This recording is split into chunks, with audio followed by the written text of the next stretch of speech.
นายเด้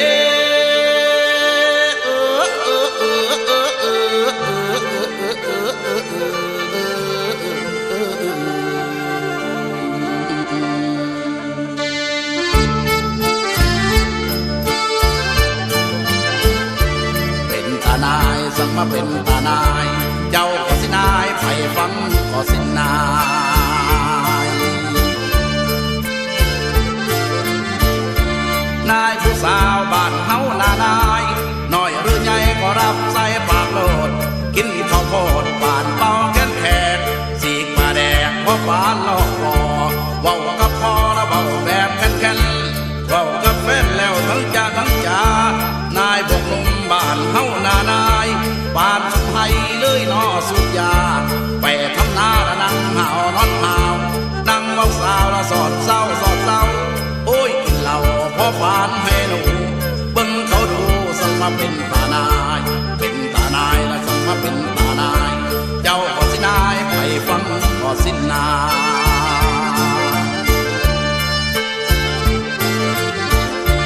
นายผู้เฒ่าบ้านเฮานายเว้าไปหลายขายหน้าบ้านตูเฒ่าผู้สู้ละหัวตื่นหัวตื่น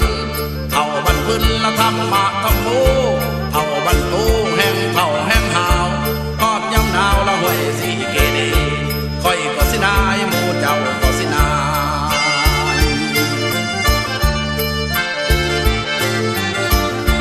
คนมันหลายหากินลำบากเกิดอดอยากขายให้ขายหน้าจนเข้ามาขายเนื้อขายตัว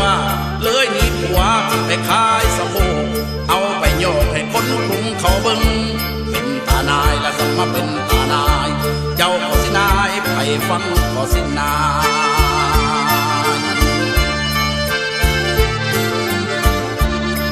ซอยซอยซอยซอยผู้สาวซ้ำหน่อยอยากได้ผัวครู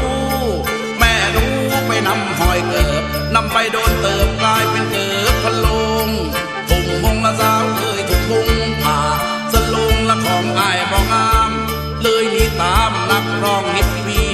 วงดนตรีคณะไว้พลถูกเขาไล่ลงรถสั่งมาเป็นตานายโอ้